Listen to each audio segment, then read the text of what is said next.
Shalom sahabat muda, selamat hari Minggu. Kita ketemu lagi di ibadah home session muda di minggu ini. Kita sudah memuji Tuhan, kita sudah menyembah Tuhan, dan sekarang kita mau sama-sama belajar tentang sebagian daripada firman Tuhan.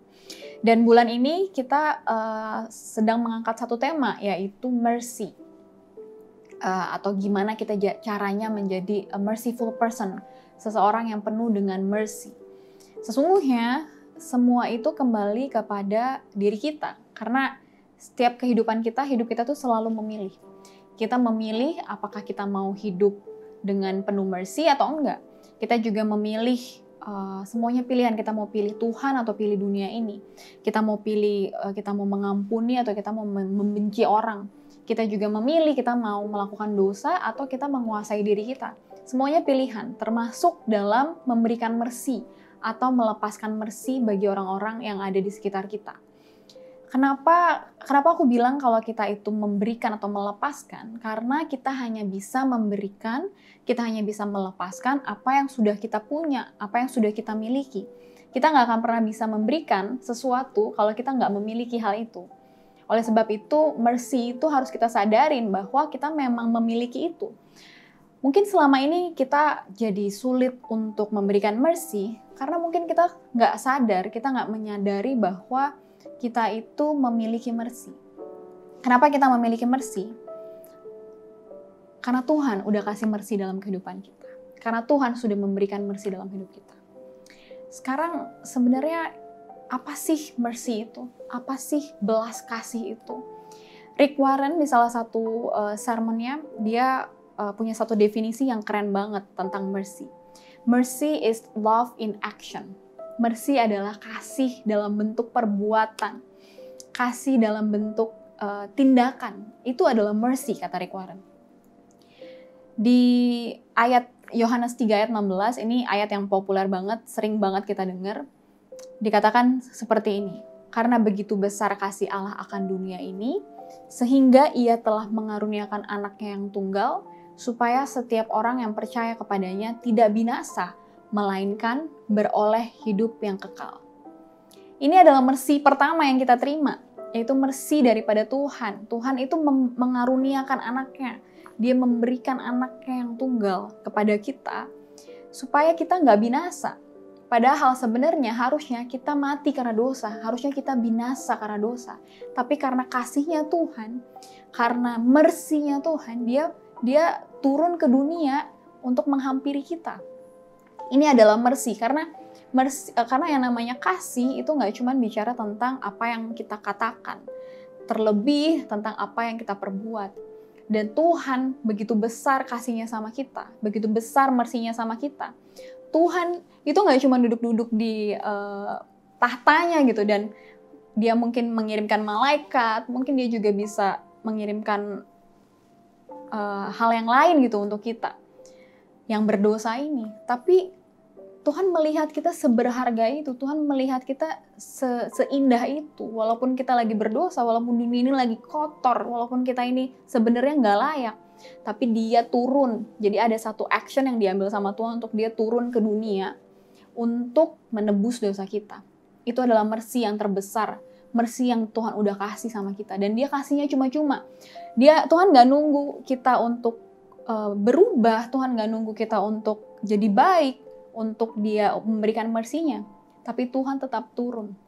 Bayangin aja, kalau misalnya kita sebagai manusia gitu ya, kita pernah mungkin melakukan kesalahan, kita ngelakuin dosa yang besar banget, kita ngelakuin salah yang besar kepada seseorang, dan seseorang itu mau datang ke kita, mau datang menghampiri kita. Pasti pertama yang akan ada di pikiran kita, wah gue pasti bakal dimarahin, wah pasti gue bakal dihukum, pasti gue bakal dihakimin, pasti akan ada ketakutan-ketakutan seperti itu. Ya nggak sih? Karena kita tahu kita tuh ngelakuin salah, kita tahu kita tuh punya dosa. Dan bayangin aja ketika orang itu datang, yang kita harusnya dihakimi, yang kita harusnya dihukum, tapi di sini dikatakan bahwa Tuhan itu datang, dia datang itu untuk memberikan, untuk menyelamatkan dunia ini. Di ayatnya yang ke-17, Yohanes 3, di sini dikatakan, sebab Allah mengutus anaknya ke dalam dunia, bukan untuk menghakimi dunia, melainkan untuk menyelamatkan dia. Jadi, waktu orang yang kita sakitin, waktu orang yang kita jahat sama orang itu datang, ketika kita tahu bahwa kita punya salah dan kita pikir kita mau dihakimi, ternyata orang itu malah bilang gini, enggak, aku nggak mau hakimin kamu, tapi aku mau menyelamatkan kamu. Itu kan gila banget, itu kan luar biasa banget. Maka firman Tuhan mengatakan, mercy triumphs over judgment. Mercy itu mengalahkan penghakiman. Karena kita sebenarnya layak untuk mendapatkan penghakiman. Kita sebenarnya layak karena kita tahu kita berdosa, kita bersalah. Tapi Tuhan Yesus dia datang yang sebenarnya harusnya hakimin kita. Yang sebenarnya harusnya memberikan kita penghukuman, tapi dia datang justru malah menebus dosa kita, dan dia datang justru malah menyelamatkan kita. Di 2 Korintus 5 ayat 21 di sini dikatakan, dia yang tidak mengenal dosa telah dibuatnya menjadi dosa karena kita, supaya dalam dia kita dibenarkan oleh Allah. Jadi Yesus itu nggak kenal dosa, tapi karena dia datang, dia mau bertukar posisi sama kita.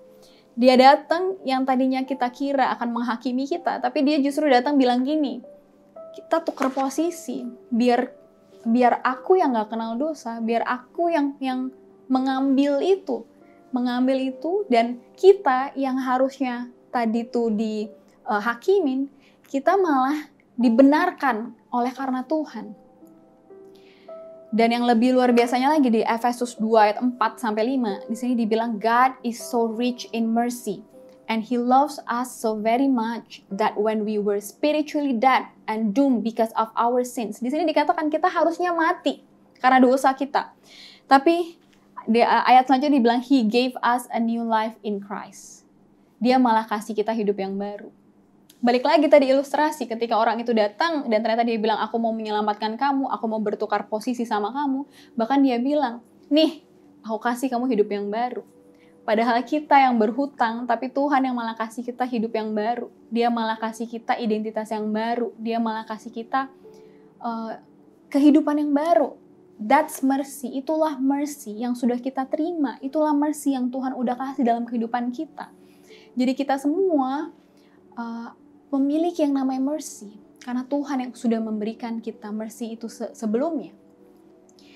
Maka hari ini mungkin kita jadi bertanya-tanya ya, kenapa kita harus berikan mercy? Jawabannya cuma satu, because God wants us to become like Him. Karena Tuhan Yesus mau kita menjadi semakin serupa dengan Dia.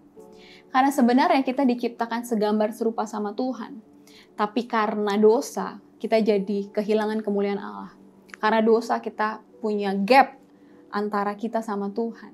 Tapi Tuhan sudah menebus kita. Tuhan sudah datang ke dunia untuk menebus dosa kita. Sehingga kita dideklar bahwa kita dibenarkan. Tapi sesungguhnya di dunia ini kita semua lagi dalam proses sanctification. Dalam proses pemurnian. Dalam proses pemurnian itulah kita akan dibawa semakin serupa sama Kristus, yaitu dengan cara apa? Dengan cara kita harus melepaskan mercy. Kita nggak bisa menahan mercy. Mercy itu harus kita lepaskan. Mercy itu kita harus berikan. Karena itulah cara, itulah jalan supaya kita bisa semakin serupa sama Tuhan. Dan itu yang Tuhan mau. Karena kehidupan kita, the ultimate goal dalam kehidupan kita di dunia ini adalah Christ-likeness. Adalah menjadi seperti Kristus. Maka dari itu, kenapa kita harus jadi merciful person? Kenapa kita harus jadi agent of mercy? Karena memang Tuhan pengen kita itu semakin serupa sama Dia.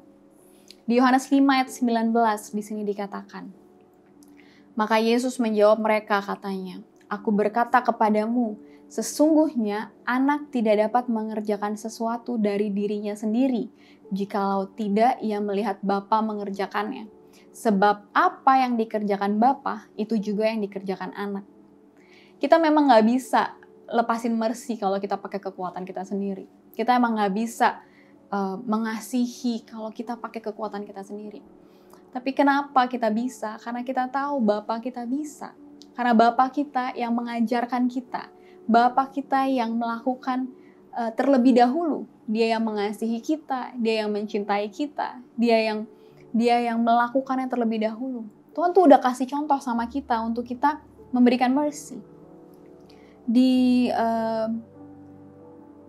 Mika 6 ayat 8 di sini dikatakan God has clearly shown you what is good and how he expect you to live.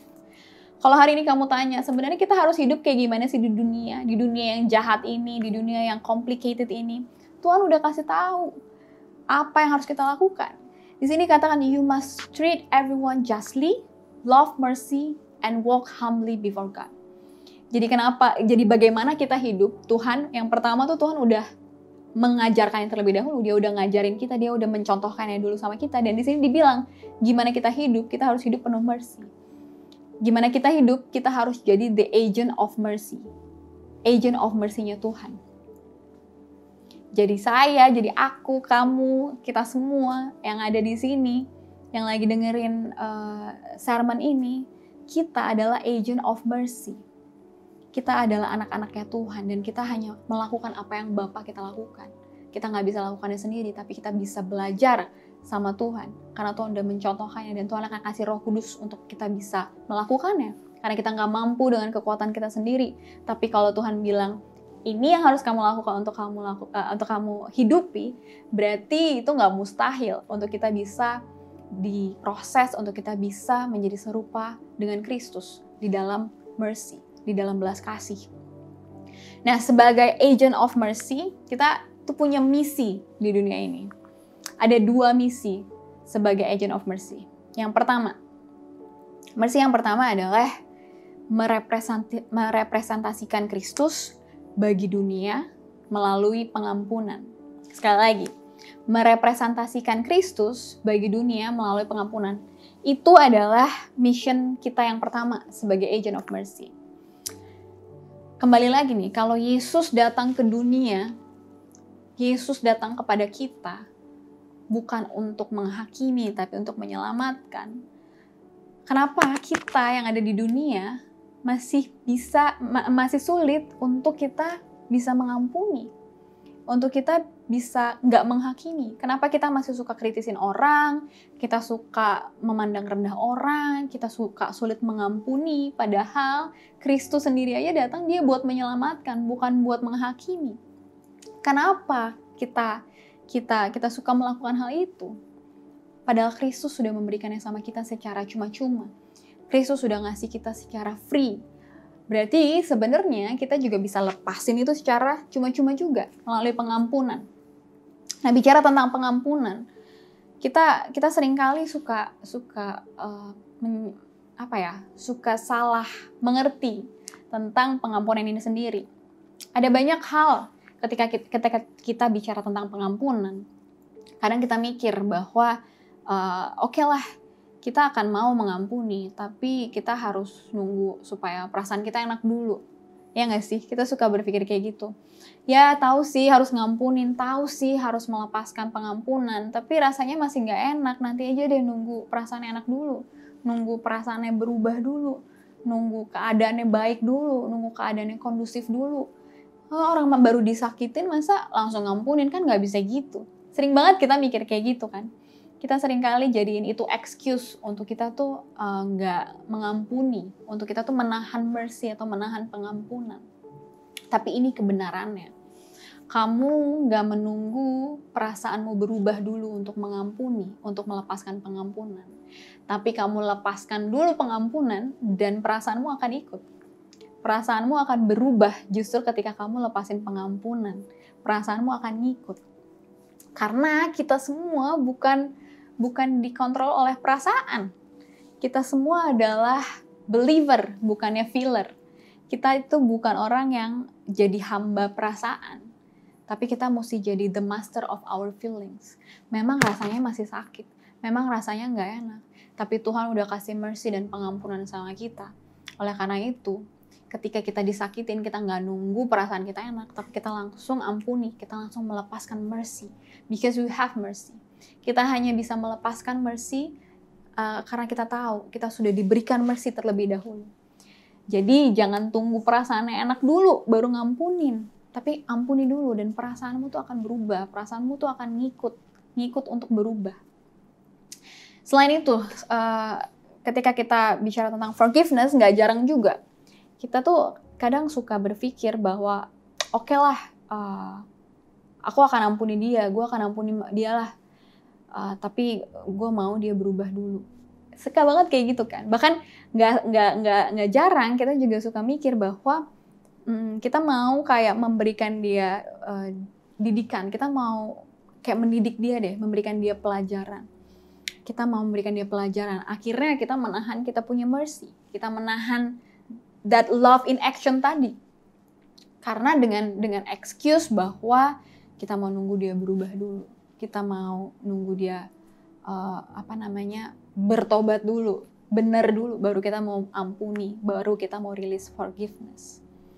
Atau mungkin ada juga yang kita seringkali jadi ketika kita mengampuni, kita jadi kecewa lagi. Kenapa? Karena ada banyak dari kita mengampuni karena kita pengen orang itu berubah.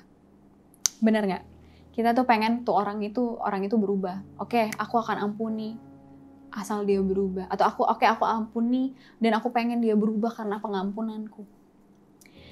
Tapi Kristus sendiri ketika dia mengampuni kita, ketika dia mati di kayu salib, ketika dia mengampuni dosa kita, Tuhan tahu nggak kita akan jatuh lagi? Dalam artian Tuhan tahu nggak kita ternyata melakukan dosa lagi? Ada berapa dari kita masih jatuh bangun dalam dosa? Apakah Tuhan nggak tahu? Pasti Tuhan tahu banget. Dia Tuhan yang maha tahu, dia tahu bahwa ketika kita bilang, Tuhan ampuni aku nggak akan berdosa lagi, ternyata kita besok yang ngelakuin lagi, dia tahu. Tapi apakah dia menahan pengampunan? Enggak, dia nggak nahan pengampunan, dia tetap lepasin pengampunan. Dia tetap lepasin mercy-nya dia buat kita. Dia nggak bilang, wah karena nih anak ternyata dia bakal nyakitin aku lagi, aku nggak mau kasih dia pengampunan. Tuhan nggak gitu. Dan Tuhan juga nggak bilang, oke, aku akan kasih kamu pengampunan tapi berubah dulu. Tuhan nggak nunggu itu. Tuhan mati di kayu salib ketika kita masih berdosa. Jadi ini yang harus kita sadarin bahwa kalau kamu ngampunin orang, mereka belum tentu berubah. Tapi kalau kamu ngampunin orang, kamu pasti berubah. Kenapa? Karena hatimu berubah, kapasitas hatimu diperbesar. Mungkin orang yang kamu ampuni itu nggak berubah, mungkin dia lakuin kesalahan lagi dan lagi. Tapi kamu yang berubah. Kamu berubah jadi apa? Kamu berubah semakin serupa dengan Kristus. Kamu berubah semakin segambar sama dia. Kamu berubah walaupun mereka nggak berubah. Tapi kita juga jangan jadi orang yang nggak percaya bahwa manusia bisa berubah. Karena tetap kita percaya, love always wins. Love never fails. Bahwa kasih yang diberikan, pengampunan, mercy yang kita lepaskan kepada orang lain, itu juga bisa jadi satu perubahan mereka. Tapi kalaupun mereka nggak berubah, kamu nggak akan kecewa. Kalaupun mereka nggak berubah, kamu nggak akan hancur lagi, karena kamu tahu kamu sudah melakukan bagian untuk melepaskan mercy. Dan walaupun mereka nggak berubah, kamu yang berubah, kamu yang diperbaharui. Itulah kita harus merepresentasikan Kristus bagi dunia di dalam pengampunan. Itu adalah misi kita sebagai the agent of mercy yang pertama. Nah, yang kedua adalah sebagai agent of mercy, kita harus mengambil bagian dalam penderitaan Kristus. Mengambil bagian dalam penderitaan Kristus. Nah, kembali lagi, kita tuh sering kali juga sulit untuk melepaskan mercy, sulit untuk melepaskan forgiveness, karena kita merasakan sakit, kita ngerasa menderita. Ada berapa banyak dari kita bilang, ya Kak, tapi lo gak ngerti sakitnya gue tuh kayak gimana. Ada berapa dari kita bilang, tapi lo tuh gak punya papa kayak papa gue. Tapi kamu tuh gak ngerti rasanya disakitin. Kamu gak ngerti rasanya dibohongin. Kamu gak ngerti rasanya diselingkuhin. Kamu gak ngerti rasanya ditinggalin. Kita suka ngomong gitu kan. Nggak ada yang ngerti, nggak ada yang ngerti. Tapi ya mungkin temenmu nggak ngerti, mungkin papa mamamu nggak ngerti. Bener, mereka nggak ngerti. Tapi ada satu pribadi yang ngerti, itu Yesus. Dia ngerti, dia tahu rasanya. Yesus sendiri yang terlebih dahulu itu udah disakitin, terlebih dahulu tuh udah dilukain, udah dihianatin, udah ditinggalin. Dia alamin itu semua. Udah di PHP-in, itu Tuhan Yesus alamin semua. Jadi kalau kamu bilang bahwa nggak ada di dunia ini yang ngerti, mungkin bener nggak ada di dunia ini yang ngalamin yang kamu alamin. Tapi Yesus udah ngalamin semuanya. Dia dilukain di atas kayu salib. Dia ditinggalkan oleh murid-muridnya.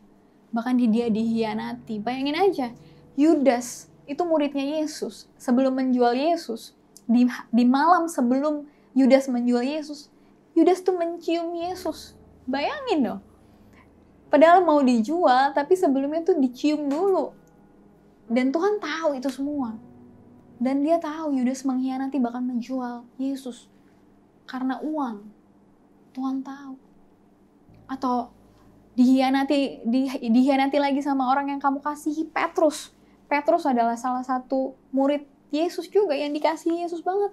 Dan dikatakan bahwa Petrus menyangkal Yesus 3 kali. Kalau kita pelajarin lagi, dia gak cuma menyangkal, tapi bahkan mengutuki Yesus. Kalau hari-hari ini ada orang yang kamu kasihi mengutuki kamu. Hari-hari ini ada orang yang kamu kasihi, tapi dia malah mengkhianati kamu, membohongi kamu. Yesus terlebih dahulu mengalami itu semua. Dia ngalamin apa yang kamu alami. Dia tahu luka kamu, your pain, your suffering, penderitaan kamu tuh Yesus tahu. Kalau kamu di PHP-in, Tuhan Yesus yang paling sering di PHP-in. Coba berapa kali kita udah janji sama Tuhan, kita udah PHP-in Tuhan. Tuhan, aku gak mau kayak gini lagi. Tuhan, aku gak mau lakukan ini lagi, tapi kamu masih lakuin lagi. Kita masih lakuin lagi. Dia adalah satu pribadi yang paling sering di PHP-in. Di salah satu postingannya Pastor Christopher Tapiheru dibilang bahwa Yesus memang pribadi yang udah paling sering di PHP-in sama kita semua. Dia tahu rasanya. Jadi kalau hari ini kamu ngerasa sakit, kamu ngerasa luka, Tuhan Yesus sendiri sudah mengalami itu semuanya. Dia udah alamin. Jadi dia yang paling ngerti. Tapi ini yang luar biasanya. Mission kita sebagai agent of mercy itu tadi mengambil bagian dalam penderitaan Kristus. Karena apa? Karena kesakitan yang kita alami, penderitaan yang kita alami akan membuat kita menjadi semakin serupa sama mereka, sama Yesus. Pain and suffering in Christ, di dalam Kristus, makes us become more like Him. Pain, rasa sakit itu, suffering, penderitaan itu di dalam Kristus. Penderitaannya harus di dalam Kristus. Itu bisa membuat kita menjadi semakin serupa sama Tuhan. Kenapa? Karena penderitaan itu membuat kita tuh ngalamin Dia lebih lagi. Membuat kita tuh menjadikan kita tuh mengalami Dia, mengalami apa yang Dia lakukan. Karena ketika kita melepaskan mercy, itu pasti rasanya sakit dulu. Kalau kamu nggak sakit, berarti mungkin itu cuman itu bukan mercy. Karena mercy itu love in action, dan mercy itu harus kita lepaskan justru ke orang-orang yang kita nggak suka, orang-orang yang kita nggak setuju sama mereka. Kalau kamu memberikan mercy sama orang yang kamu suka, yang kamu senengin, itu bukan mercy. Karena semua orang bisa lakuin itu. Orang bisa baik sama orang yang baik sama mereka. Orang bisa mengasihi sama orang yang mengasihi mereka. Tapi gimana sama orang-orang yang kamu nggak suka? Orang-orang yang kamu nggak setuju sama apa yang mereka lakukan. Apalagi orang-orang yang nyakitin kamu. Karena mercy itu dilepaskan, itu sama mereka yang sama mereka yang sepertinya tuh nggak layak untuk dapetin itu. Sama seperti Kristus lah. Ini benar-benar merepresentasikan Kristus di dunia ini. Karena kita nggak layak. Karena kita penuh dosa. Kita harusnya mati. Tapi mercy-nya Tuhan malah datang, Tuhan ampuni, dikasih lagi hidup yang baru. Itu pun yang harus kita lakukan. Sama orang-orang yang kayaknya nggak layak, tapi mereka layak. Tapi mereka sebenarnya layak. Dan Tuhan memberikan kita mercy untuk kita lepaskan. So jangan ditahan, kita harus lepasin mercy itu sama mereka. Kita harus lepasin. Jadi kalau hari ini kamu ngerasa disakitin, kamu ngerasa dilukain, ada kabar baiknya. Kenapa? Karena ini adalah kesempatan buat kamu untuk kamu melepaskan mercy yang sudah terlebih dahulu diberikan sama kamu. Melepaskan mercy kepada mereka. Jadi kalau kamu lagi disakitin, itu adalah faktanya, kamu memang lagi disakitin. Kamu lagi terluka, kamu lagi dibohongin, kamu lagi dibuat kesel sama orang ini. Tapi kebenarannya ini adalah waktunya Tuhan. Untuk apa? Untuk membuat kamu semakin serupa sama Dia, semakin segambar sama Dia. Ini adalah kesempatan kamu untuk Tuhan mau bikin kamu naik level lagi. Untuk kamu bisa jadi semakin segambar serupa sama Kristus. Dengan cara apa? Dengan cara melepaskan mercy. Dengan cara itu. Dan kita memang harus ngalamin yang namanya sakit, pain and suffering. Tapi di 1 Petrus 4, ayat yang ke-13 sampai 14 di sini dikatakan, tetapi seharusnya kita bergembira, karena kalau kita ikut merasakan penderitaan seperti yang Kristus alami, ini kayaknya ini banget ya, kita katanya harus gembira karena kalau kita lagi ngerasain penderitaan seperti Kristus alami. Lanjut kita baca lagi. Itu berarti kita benar-benar sudah bersatu dengan Dia. Wow, bersatu dengan Dia. Kalau begitu, sudah jelas kalian akan sangat bergembira pada waktu Ia datang kembali untuk menyatakan kemuliaannya. Ayat yang ke-14. Jadi kalau ada orang yang menghina kamu karena mengikuti Kristus, seharusnya kamu merasa bahwa sudah diberkati oleh Allah. Karena hinaan orang itu sudah jadi tanda bukti bahwa kemuliaan dari Roh Allah ada bersama dengan kamu. Wow, luar biasa. Sebagai agent of mercy, kita tuh pasti ngalamin yang namanya pain and suffering. Tapi di 1 Petrus 4 ayat 13-14 ini dikatakan jelas bahwa kita justru harusnya bergembira karena itu. Karena kita ngalamin sakit, karena kita ngalamin penderitaan. Selama penderitaan yang kita alamin itu memang karena Kristus, bukan karena kesalahan kita ya, bukan karena dosa yang kita lakukan. Penderitaan karena Kristus itu apa sih? Penderitaan karena kamu tetap percaya sama Kristus. Penderitaan mungkin karena kamu memegang apa yang harus dilakukan dengan yang Yesus katakan harus kita lakukan, tapi kamu karena itu justru malah disakitin. Itu adalah penderitaan karena Kristus. Penderitaan karena Kristus adalah ketika kamu tetap beriman, ketika kamu setia, ketika kamu tetap mengasihi, tapi kamu malah disakitin, tapi kamu malah ditinggalkan dan lain sebagainya. Itu adalah penderitaan karena Kristus. Dan kalau kamu mengalami itu saat ini kabar baiknya di sini dikatakan di ayat 14, seharusnya malah kamu itu bersyukur karena kamu sudah diberkati oleh Allah. Jadi pain and suffering in Christ itu adalah tanda bahwa kita diberkati oleh Allah. Jadi seharusnya kita itu harus gembira. Di ayat yang 13 dikatakan di situ, kita harus sangat bergembira. Karena apa? Karena pada waktu Ia datang kembali, Dia akan menyatakan kemuliaannya. Jadi our pain and suffering di dalam Kristus itu adalah satu berkat yang Tuhan kasih sama kita. Dan pada waktunya Dia akan menyatakan kemuliaannya melalui sakit yang kamu alami, melalui penderitaan yang kamu alami. Dia akan menyatakan kemuliaannya tepat pada waktunya Tuhan. So your pain will not be wasted. Sakit yang kamu rasa itu nggak bakal sia-sia. Sakit yang kamu rasa itu nggak bakal berlalu gitu aja, nggak bakal ngabisin waktu kamu.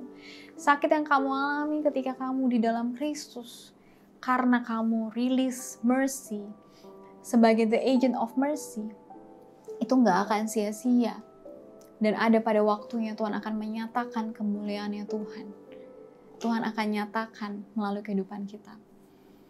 Mungkin hari ini kamu lagi ngerasa bahwa aduh Kak, hidup gue tuh berantakan banget. gue ditinggal, gue disakitin, dan gue harus tetap release mercy gitu. Kayaknya sulit banget gitu. Padahal semuanya lagi mess up gitu.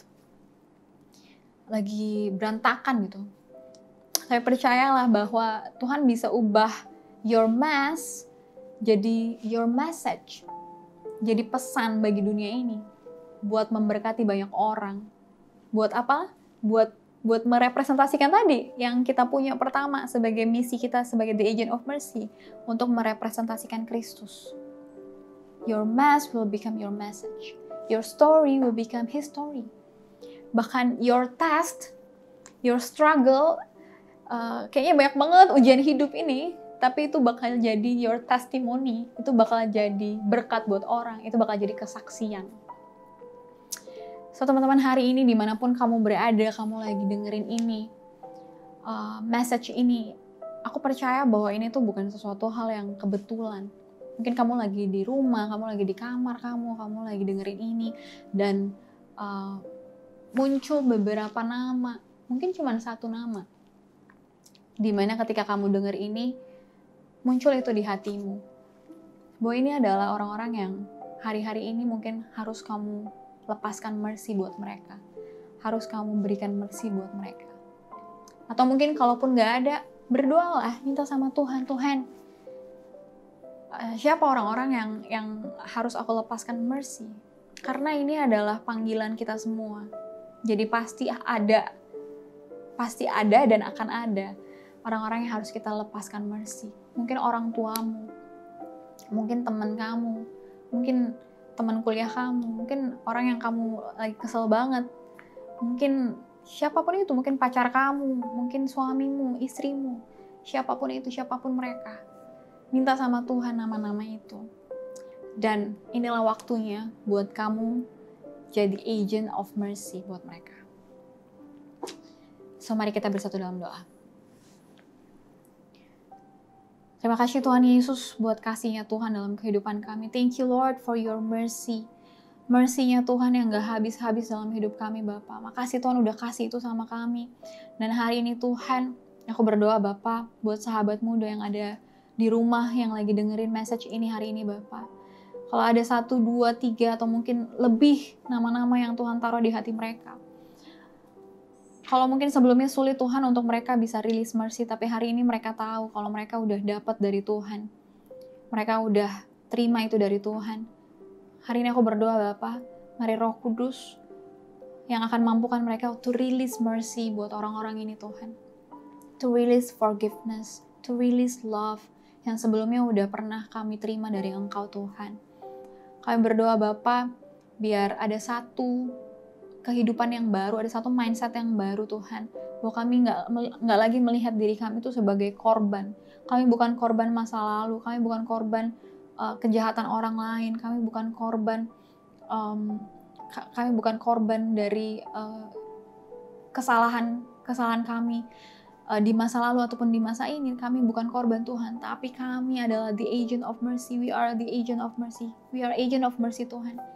Karena kami tahu panggilan kami dalam hidup adalah untuk kami merepresentasikan Kristus bagi dunia ini.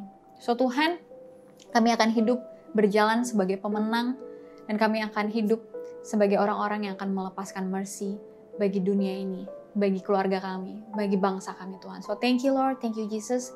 In Jesus mighty name we pray. Amen.